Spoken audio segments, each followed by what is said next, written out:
Boa noite, embaixadores. Boa noite, Rasta e Rastas. Sejam bem-vindos a mais um Visão Rasta, onde você tem as notícias mais fresquinhas da semana, comentadas sob a visão de quem não entende porra nenhuma do que está dizendo. No Visão Rasta de hoje, Tolkien descolonizado. Vai! Eita, embaixador, descolonizaram o Tolkien, querem descolonizar Tolkien, pegar o colo do cara e sair assim, ó, vai ter um prolapso, um abscesso intelectual. Bom, todo mundo sabe que O Senhor dos Anéis marcou época, né? A galera ali, ó, anos 2000, o pessoal que jogava um RPG, curtia um Blind Guardian, e até quem não fazia isso, terminou sendo impactado pela obra do Senhor dos Anéis, né? Atores bonitos, né? Uma paisagem exuberante e grandes montagens assim que na época o CGI ele nem aparecia tanto assim pra gente, ele parecia a coisa mais realista do mundo, né? Hoje a gente ainda vê ali um negocinho ou outro que tipo, isso aqui, ó. Mas foi muito incrível, né? E marcou uma época. Mas antes o pessoal lia O Senhor dos Anéis, né? Antes disso o pessoal lia O Senhor dos Anéis e tinha uma relação com ele que me parece que não era muito. Nunca foi a intenção do professor Tolkien, né? O professor Tolkien fez um mito com raízes cristãs muito fortes, mas quem terminou gostando dele não foi nem os católicos, né? Foi um monte de hippie, né? Os Beatles queriam fazer readaptação e tal. Então, a própria obra do professor Tolkien já se oferece como algo para você colocar a sua própria interpretação, aquele negócio de aplicabilidade, né? Pois bem, tudo muito bom. Isso deveria ser o suficiente para ninguém querer ficar inventando, né, moda em cima ou achando coisa errada com a obra. Mas não é isso que os nossos intelectuais leitudos fizeram. E justamente na Inglaterra, temos agora um curso que visa descolonizar Tolkien. Descolonizar Tolkien. Mas o que é essa tal descolonização? É ter mais gente que parece com o seu Jurandir da esquina? É ter mais gente parecida comigo, ou parecida com gente comum no filme? Me parece que a série Anéis do Poder resolveu fazer isso, né? A série Anéis do Poder parecia uma conferência da ONU, né? Tem elfo chinês, tem todo tipo de gente fazendo, interpretando uns personagens que vêm de um background que é claramente homogêneo, que são todos elfos, né, cara? Os elfos com, sei lá, milhares de anos de idade já, né, que nasceram de três troncos apenas, né? Que de Finwë, Inwë e Elwë, né? Então, para ter essa diversidade toda já é um negócio difícil, mas o pessoal disse, bom, como é obra de fantasia, foda-se. Então já me pareceu que a série Anéis do Poder resolveu tentar um pouco descolonizar o Tolkien. E deu merda, né? Deu merda. Enquanto você estava aí achando que Senhor dos Anéis era apenas um filme de dragão, né, você não se preocupou com isso. Né? Achava, esses nerds ficam aí brigando com os negócios, não sei o que lá. E esqueceu do poder que tem a obra do Senhor dos Anéis em toda uma geração e no nosso século mesmo. Né? E aí, na ausência de olhos vigiando, como nas muralhas de Minas Tirith, a universidade resolveu se preocupar com Tolkien por você. Então vem aí agora esse maravilhoso curso. Mas e aí, o que cacete esse curso visa descolonizar? Uma olhadinha no sílabus, você vai ver todo tipo de porcaria, né? Você vai ver, tipo assim, uma análise crítica. Os alunos são incentivados a olhar para a obra de maneira crítica. Crítica, crítica! Ou seja, o maluco não vai ler mais Senhor dos Anéis, o cara não vai procurar saber o que é que quais são os símbolos que estão por trás, o cara não vai querer saber qual que é a mensagem que o professor Tolkien estava colocando nisso daí, ele não vai nem se deixar abrir para a tal aplicabilidade, ele vai fazer o contrário, né? Ele vai pegar a obra e fazer a própria alegoria do seu umbiguinho justiceiro social. É isso que descolonizar vai fazer. Porque vamos falar a verdade, por que algo ser colonizado é necessariamente ruim? É uma pergunta que vale a pena ser feita, não é mesmo? Tipo, se a gente vai olhar para as coisas de maneira crítica, né? A gente tem que olhar para a própria ideia de descolonização de maneira crítica. Né? Por que colonizar é algo ruim, necessariamente? A palavra colonização virou uma espécie de fascismo, né? Uma palavra que ela é solta por aí, ela é esvaziada do seu real significado e usada para uma outra coisa completamente diferente. Normalmente, ela designa, né, algo tacanho que são os erros e excessos cometidos dentro da história por nações que tiveram colônias. Não é isso? Então, é muito fácil a gente pegar, olhar para a colonização, você vê lá, sei lá, a brutalidade de um bandeirante e dizer, olha, tá vendo, isso aqui é a colonização. Mas existe um outro aspecto da colonização sem o qual você não poderia nem estar fazendo esta crônica aqui e da qual você é herdeiro, e que é a verdade da colonização. Né? No mundo real, onde as coisas não são guiadas pelo maniqueísmo mais bobo, você observa que todas as coisas que existem, elas têm uma certa razão de existir e elas apontam para alguma verdade. Né? Obviamente, essas coisas não existem perfeitamente. E no caso da colonização, a verdade por trás da colonização é a verdade de cultivo, é a verdade de cuidado, é a verdade de transformar algo em um lar. Né? O mito principal da colonização, ele é a Eneida, um grande clássico nosso que sai do quê? Sai de sobreviventes da Guerra de Troia, como no caso o próprio Enéas, indo no exílio buscar formar um novo lar e trazendo com eles toda essa cultura. A própria Terra-média, ela foi colonizada. Ela foi colonizada primeiro pelos próprios Noldor, os elfos Noldor, quando vieram do exílio, quando eles saíram de Valinor, com a rebelião de Fëanor e tudo mais, com toda essa tragédia, eles vieram para a Terra-média e eles trouxeram a sua cultura, trouxeram a sua linguagem, trouxeram a sua tecnologia, né? Eram grandes artesãos. E a Terra-média se beneficiou bastante disso. Mais tarde, os próprios Númenóreanos vão ser colonos na Terra-média. Né? Os Númenóreanos ensinaram o povo a esculpir, a construir, a cultivar. E por um tempo essa colonização deu efeitos muito benéficos para a Terra-média. O que a gente lembra dela é justamente essa Terra-média cultivada, não a Terra-média solta ao léu, né? Onde estão as crônicas da floresta de Fëanor. E veja que Tolkien não romantiza esse negócio da colonização, porque os próprios Númenóreanos vão caindo, né? Eles vão se tornando mais orgulhosos, o medo da morte começa a bater muito forte neles e eles começam a buscar o poder. Ou seja, a corrupção do colonizador, ela se dá quando ele trai aquela mesma verdade que permite que ele colonize algo, que permite que ele vá lá e transforme algo em um lar. Então, quando eles estão se corrompendo, eles não estão corrompendo pela colonização, que é um mal, entendeu? É um mal. Não, eles estão se corrompendo pelo medo da morte, pela soberba, pelo desejo de poder. E aí vem aquele negócio, né? O que é o tal homem descolonizado? O que é o tal estado de natureza do homem? Para essa gente que defende descolonização, é como se o homem, ele estava ali tranquilinho, ele estava bonito, vivendo ali na sua comuna hippie, no amor livre, no surubismo cultural mais brilhante e saltitante, de rola em rola, na floresta, vivendo em comunhão com a natureza, com os deuses. Esse cara nunca passou um dia na natureza no verão, para ver as porras dos mosquitos, que faz parte do equilíbrio ecológico, tá entendendo? O cara acha que a descolonização vai levar o cara a uma espécie de liberdade adâmica, inocente, ancestral, primordial, né?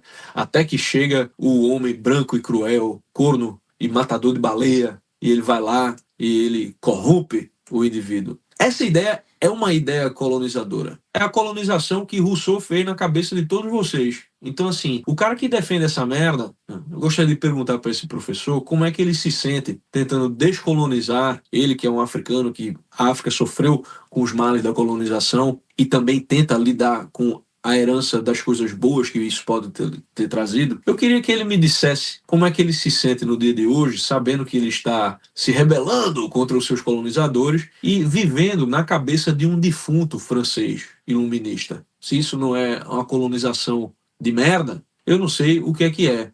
Isso aí não é nem colonização, isso aí é possessão demoníaca, meu amigo. O homem natural, ele está ali tentando se orientar no mundo, ele precisa de linguagem, ele precisa de símbolos, ele precisa de um pano de fundo, né? Todas essas coisas a colonização traz. O pessoal acha, o português fez um monte de merda no Brasil. Fez de fato, fez de fato. Agora o português trouxe a língua, né? Os jesuítas foram para o Brasil, trouxeram o quê?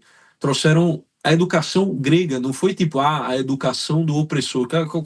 Qual que era a civilização grega que estava oprimindo o mundo na época? Não, eles trouxeram uma cultura que vale a pena de uma civilização defunta. Porra. Então estava lá a galera aplicando um modelo de educação helênica. Os próprios colonizadores já eram eles mesmos colonizados por algo excelente. Se não fosse eles, a gente não sabia nem como é que funcionava o Tupi-Guarani. Né? A gramática do Tupi-Guarani foi ser sistematizada por quem? Pelos jesuítas. Olha o nível de diferença. Quer ver um cara descolonizado? Olha o teu filho. Deixa tua filha aí, tu vai ver. Deixa tua filha de, sei lá, 1 ano, 2 anos, sozinha, para ser descolonizada. Ela vai passar a mão na bunda cheia de merda e vai comer. Né? Essa galera parece os caras do Monty Python ali naquele negócio. O que é que os romanos jamais fizeram por nós? Eles, nos sem feito de palhaços, pegaram tudo o que tínhamos. E não apenas de nós, mas de nossos pais e dos pais de nossos pais. É, e dos pais de nossos pais. É. E dos pais dos pais dos pais de nossos pais. Tá legal, e não precisa exagerar. E o que foi que eles nos deram em troca? O aqueduto. Quê? O aqueduto. Ah, eles nos deram isso, é verdade. Esgotos. Ah, sim, esgotos. Lembra-se como essa cidade costumava ser, não é? Concordo que aqueduto e esgotos foram duas coisas que os romanos nos deram. E as estradas? Também fizeram estradas, mas não precisavam falar de estradas. Mas além de esgotos, aqueduto e as estradas... Irrigação. Medicina. Medicina. Educação. Educação. Tá, mas não vamos exagerar. E o vinho? O vinho. muito importante. E nos esquecemos de mais uma coisa que os romanos nos deram, Red. Banhos públicos. Oh, e é seguro andar nas ruas à noite agora, Red?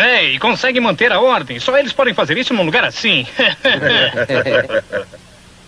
Tá bom, mas além de esgotos, medicina, educação, vinho, segurança pública, irrigação, estradas, água potável e saúde pública, que mais os romanos fizeram por nós? Trouxeram paz. Então, quem é que vai descolonizar o Senhor dos Anéis? É lógico que sou eu.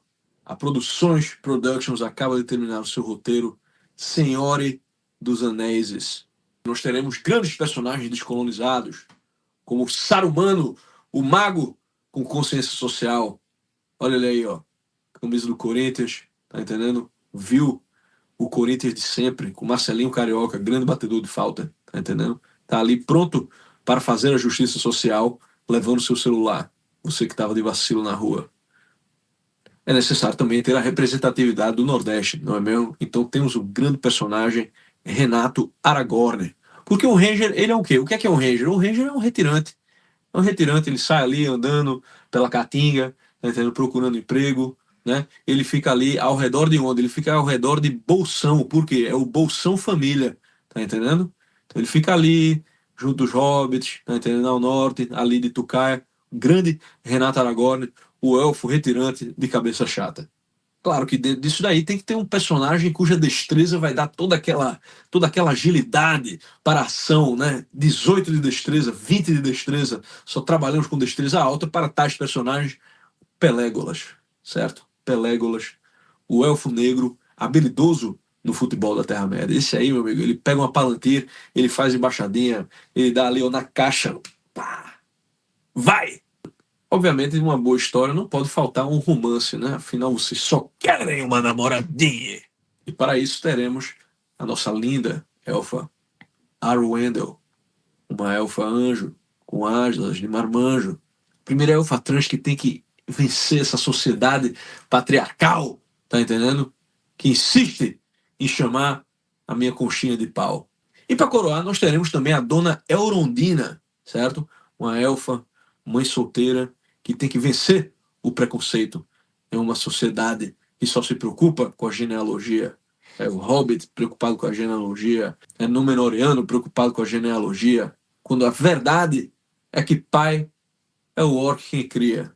E é claro, nós teremos o nosso querido orc, Guilherme de Orcan, que é nada mais, nada menos do que o líder social que fica sempre procurando, né, o que fazer. Eles só queriam um emprego na indústria, mas esses hobbits feudais ficam aí, né, nas suas casinhas, plantando o seu cereal, fazendo a sua cervejinha, né, fazendo o seu queijinho de cabra, esse tipo de coisa, e não tem emprego para o orc. Então o orc tem que votar em quem? O orc tem que votar em Saruman, que tem consciência social, ou então o grande Sauron, aquele que vai fazer a Terra-média grande novamente, incentivou a indústria, tá entendendo? gerou vários empregos, expropriou terras para criar moradia responsável e acessível para os nossos orcs. E aí você pode me dizer, Rastão, mas isso parece um exagero, e pode parecer um exagero mesmo. No início, todo desviozinho parece algo inofensivo, mas vai passando o tempo e uma obra como O Senhor dos Anéis, ela pode ser até mudada. Se vocês lembram de 1984, você vê que quanto mais vai crescendo o poder do governo, ele vai mudando as histórias.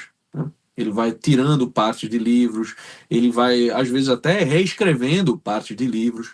E se tem uma coisa que a história recente tem nos mostrado, é que o 1984 de ontem é o você de amanhã. Então, o que é necessário, de fato? Recolonizar Tolkien. A obra do Tolkien já passou tempo demais ali com o jeepzinho, tá entendendo? Achando que tipo, era uma parada ecológica, com fadinha e tal. E já passou muito tempo também sendo desdenhado pela gente séria, né? A gente séria que não joga videogame porque isso é coisa de garotos, né? E a grande mitologia do nosso tempo é desdenhada por aqueles que deveriam defendê-la. Então, eu proponho aqui recolonizar Tolkien. Vamos agora ler Tolkien e passar os valores que estão ali, os valores atemporais que estão ali, para os nossos filhos, fazer com que eles se vidrem nessa história e que eles não esqueçam essa história, que eles não esqueçam a verdade que está por trás dessa história. Então hoje você pode participar deste grande movimento de recolonização da obra do professor Tolkien, fazendo parte da Sociedade do Anel, uma jornada comentada aqui com o Rastão. Então ficamos assim, amanhã às 9 na praia e uma melancia de meia hora, se não chover. Um beijo do Rasta. Vai! Você é fã do Senhor dos Anéis e de Tolkien, mas nunca entendeu as motivações e os valores que estão por trás da história? Se liga nisso aqui. Quando Frodo descobre a história do Anel, ele sente raiva. Como é possível que uma criatura desprezível como Gollum ainda viva? Então Gandalf responde com aquela fala super profunda. Muitos que vivem merecem morrer, e alguns que morrem merecem viver. Você é capaz de dar a vida aos seres? Então não seja lá tão ávido a julgar e condenar a morte. O que Gandalf nos ensina é um princípio fundamental da providência, né? Nem nós, nem mesmo os mais sábios, podem enxergar todos os fins. Gandalf não sabia que a história estava sendo escrita além do seu próprio entendimento. Mas o bem que cada um fez, sabendo de suas próprias limitações no seu pequeno momento, foi o crucial. Até a junção com a grande estrada. Se você gostou disso, nos dias 6, 7 e 8 de outubro, eu estarei ministrando o Conselho de Elrond, uma série de aulas gratuitas, onde a gente vai explorar as ideias que forjaram a Terra-média e que fazem da obra de Tolkien tão grandiosa. Então se inscreva e participe, é 100% grátis.